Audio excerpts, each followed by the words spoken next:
the smoke through tubes inserted in their nostrils. It was the first acquaintance of white men with tobacco. The fragrant leaves of the Indians quickly spread around the world. Today, the labor and skill of thousands of families goes into the growing and processing of tobacco. Tobacco plants grow on millions of acres of fertile soil, soil that might otherwise be used to produce food. From cured tobacco leaves, such generally known products as snuff, chewing tobacco, pipe tobacco, cigars, and cigarettes are made. More stores sell tobacco than bread, and money spent on tobacco could pay for half our schools. This then is an example of a product that represents one of America's largest farm crops and one of the most controversial consumer articles. What does this product contain, and how does it affect those who use it?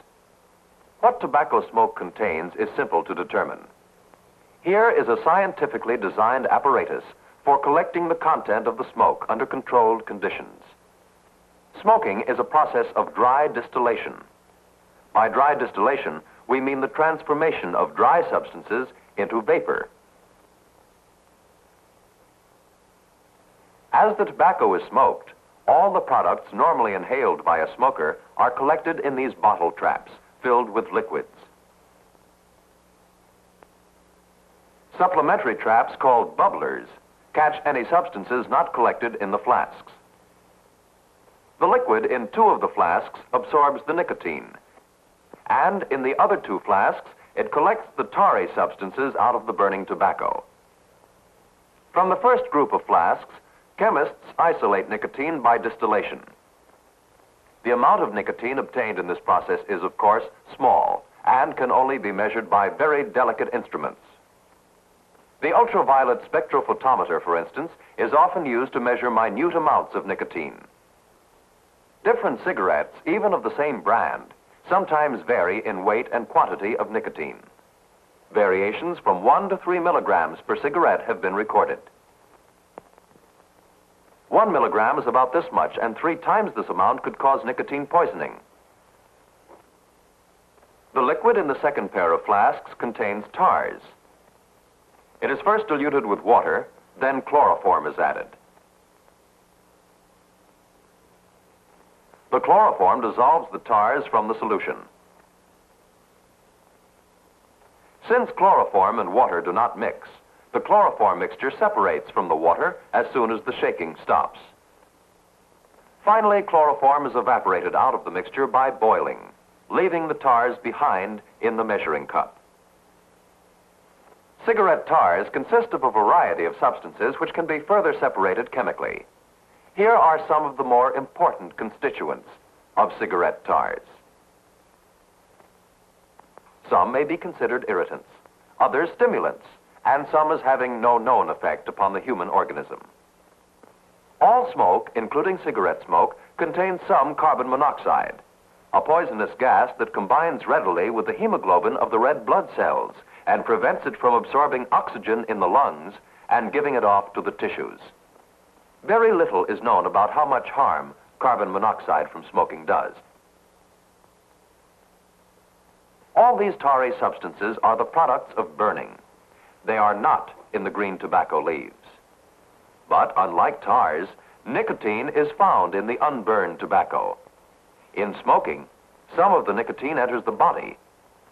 When we light a cigarette, about 25% of the nicotine is destroyed chemically by fire. Behind the glowing tip, in the zone where tobacco is heated to a medium temperature, gases containing nicotine arise from the leaves. About 30% of these gases pass out into the atmosphere, while the remaining 45% continue to flow with the main air current towards the mouth. However, the major portion of the nicotine does not reach the mouth. It is deposited on the cold tobacco particles which it passes on the way. In consequence, only some 15% of the total quantity of nicotine enters the mouth. Nicotine enters the body primarily through the air passages and lungs. However, some nicotine is dissolved in the saliva of the mouth and swallowed, thus reaching the stomach directly. From the stomach, the portal vein carries it to the liver, where some chemical changes occur which are not yet fully understood. But most of the nicotine enters the lungs with the inhaled air. From the lungs, it is carried to the left side of the heart, and from there it is rapidly distributed to all tissues of the body. This is why the smoker feels the effects of smoking almost as soon as he lights the tobacco. Carried by the blood, nicotine reaches the nerve cells, where it induces a complex set of reactions. The drug acts mainly on three parts of the nervous system: on the ganglia, or switchboards, of the autonomic nervous system, on the junction between nerves and the muscle, and on the brain itself. At these points, nicotine first stimulates the nerve cells, then gradually slows down functions and even paralyzes them. As a consequence, many types of reactions may go on at different rates and at different places in the body simultaneously, producing involved and often unpredictable effects which vary with each individual. Animal experiments enable us to observe the action of massive doses of nicotine. Note the blood vessels in this rabbit's ear. An injection of nicotine affects the rabbit's blood vessels dramatically. Watch how the small arteries in the rabbit's ear gradually disappear as the blood vessels tighten up under the stimulating action of nicotine.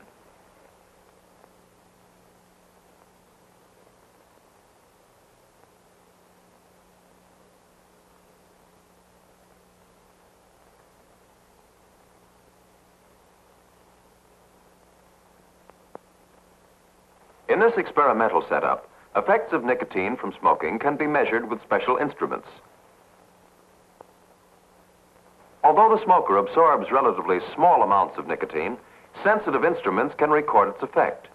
For instance, these thermocouples record the influence of nicotine upon the body temperature. In this experiment, we see that the skin temperature gradually drops from 0.80 on the graph to about 65, or 15 points. The skin temperature drops because blood vessels constrict under the influence of nicotine, and less blood reaches the skin. Experiments with animals help dramatize the effect of nicotine on the nerve cells of the heart. By applying the drug directly to the exposed nerve of a rabbit's heart, we induce a change in rhythm.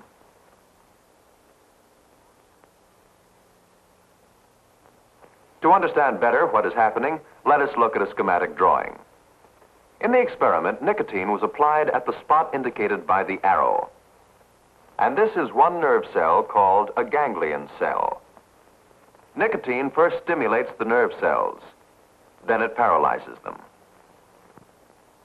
See how the rabbit's heart first beats slower, then speeds up as the nicotine stimulates and subsequently paralyzes the nerve cells of the heart. In the observation chamber, the research scientist can measure simultaneously the action of nicotine upon the human heart, breathing, skin temperature, and blood pressure. The multiple graph indicates that this man's heart has not been visibly affected by the nicotine. The graph in the middle reproduces the pattern of breathing. We've seen that nicotine causes the heart to beat more rapidly and often irregularly. We've also seen that nicotine causes blood vessels to contract. There is a connection between the two. When the heart beats faster, it pumps more blood through the blood vessels, which nicotine has made narrower. As a result, blood pressure increases. Smoking is dangerous for persons suffering from disorders of blood vessels of the extremities, such as in the case of Berger's disease.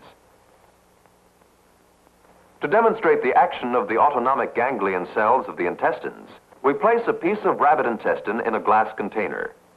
The rhythmic movement of the intestine continues even after it is separated from the animal. The scribe shows normal peristalsis. Now we inject nicotine into the solution. The reaction is violent. This is one reason why doctors often advise patients with peptic ulcers, chronic heartburn, or spastic intestines to abstain from smoking. Nicotine also acts upon the central nervous system. It stimulates it and produces a quickening of brain activity, which creates a feeling of nervousness and excitement. This rabbit reacts calmly to petting and tapping. But as soon as nicotine has acted upon it, the rabbit reacts to the same treatment with convulsions and tremor.